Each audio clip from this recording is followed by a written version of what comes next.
শুরুতেই বলেছি যে এটা আমাদের পররাষ্ট্র মন্ত্রণালয় এখন এটা দুটো দেশের, এটা অভ্যন্তরীণ একটা ইস্যু হলে ব্যাপার ছিল, যেহেতু দু দেশের ইস্যুতে পরিণত হয়েছে, এখানে একটা কূটনৈতিক পারস্পরিক যে যোগাযোগ আছে সেটা স্থাপিত হয়েছে, সেটা তাদেরকে ডিল করতে দেই। প্রথম প্রশ্ন হচ্ছে, আমার কূটনৈতিক পাসপোর্টটা আমি নেইনি মানে অন্য কোনো কারণে না, একটু আচ্ছা নিচ্ছি নেব করতে করতে হয়েছে। কূটনৈতিক পাসপোর্ট কোনো কারণ না, কারণ আমার পাসপোর্টে সার্ক স্টিকার দেওয়া হয়েছে, তার মানে কূটনৈতিক পাসপোর্ট যেভাবে কাজ করে এটা সেভাবেই এফেক্টিভ হওয়ার কথা। So it's not at all a reason. কেউ কেউ বলছেন এই কূটনৈতিক, মানে আমি যদি কোনোদিনও কূটনৈতিক পাসপোর্ট নাও নেই, আমার কি বিদেশ ভ্রমণ বন্ধ হবে? আমি কূটনৈতিক পাসপোর্ট নিতে কিন্তু বাধ্যও না, ওটা একটা privilege which I can avail. আমি আমার জায়গা থেকে এটা আমি নিতে পারি চাইলে, কিন্তু এটা আমাকে নিতেই হবে এমন কোনো কথা নেই। এবং কেউ কেউ বলার চেষ্টা করছেন যে পাসপোর্ট কারণ ছিল, পাসপোর্ট কারণ ছিল না, অন্য কারণ ছিল। এগুলো আপনারা ইন্ডিয়ান মিডিয়াতেও আসলে কম বেশি এসছে। আচ্ছা, কি হয়েছিল আমি যা দেখেছি, আমি আমার কথাটুকু অল্প দুটো তিনটা বাক্যে বলি। আমার তো একটা ডেলিগেটকে লিড করছে, আমার সাথে আরও মানুষজন ছিলেন, তারা তাদের ইমিগ্রেশন পার করে চলে গেলেন। আমার ইমিগ্রেশন যখন শুরু হলো, আমি মুহূর্তেই বুঝতে পারলাম তারা দেরি করছেন, তাদের সময় লাগছে। তারা তারপরে নানান জনের সাথে কথাবার্তা বলছেন।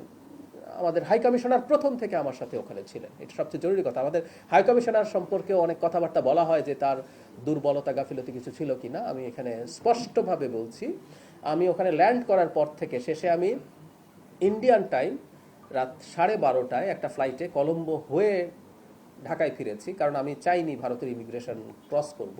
সেই জন্য আমারও বেশ কিছু ঝুট ঝামেলা হয়েছে। পুরো সময়টা হাই কমিশনার পাশে ছিলেন, তিনি তার জায়গা থেকে সলভ করার চেষ্টা করেছেন বিভিন্ন জায়গায় ফোন করে।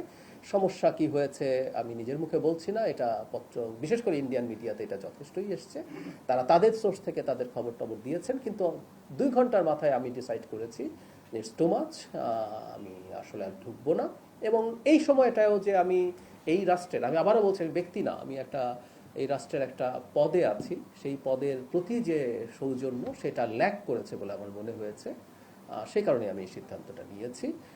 এবং সেটা কেন কি হয়েছে সেটার কারণ আপনার সম্ভবত ইন্ডিয়ান মিডিয়াতে বা বাংলাদেশের অনেক মিডিয়াতেও এসছে, সেটা পাবেন। আমি আসলে আর খুব বিস্তারিত বলছি না। না, আর কিছু বলবো না। আমি আমি আমি যা দেখেছি, আমি ডিসিশন কেন নিয়েছি আমি সেটা আপনাকে জানালাম, যে আমার মনে হয়েছে আমি ওখানে 2 ঘন্টা যখন হয়ে গেল, তখন আমার মনে হয়েছে আসলে এটা টু মাচ, আমি আর অপেক্ষা করব না, আমি ব্যাক করব। তারপর আমি আসলে আমার পাসপোর্ট ফেরত চাইলাম। যখন আমি পাসপোর্ট ফেরত চাইলাম, তখন তাদের দিক থেকে খুবই আন্তরিকতাপূর্ণভাবে, তারা এটা বলতে হবে, তারা আমাকে রিকোয়েস্ট করেছেন, কিন্তু আমার মনে হলো হোয়াট হ্যাপেন্ড, এটার একটা প্রতিবাদ রেজিস্টার থাকা দরকার আছে। সেই কারণে আমি আসলে, হ্যাঁ, অনেকে বলছেন যে আমাকে দেওয়াই হবে না, তারা একটা সময় চেয়েছেন, এটা ফ্যাক্ট। এটা দেখবেন যে বিভিন্ন মিডিয়াতে ওভাবেই এসছে, কারণ ওখানে অনেক মানুষ প্রেজেন্ট ছিলেন, তারা একটা পর্যায়ে চেয়েছেন।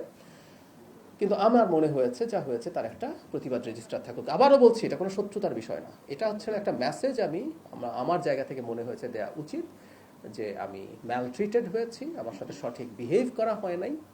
কারণ আমি যখন যাব, এই তথ্য জানানো হয়েছিল, আমাকে নিয়ে যদি কোনো সমস্যা থেকে থাকে সেই সমস্যা তারা সমাধান করা অথবা অবজেকশন আগে দেয়া, এরকম কিছু হলেই হয়তো হতো।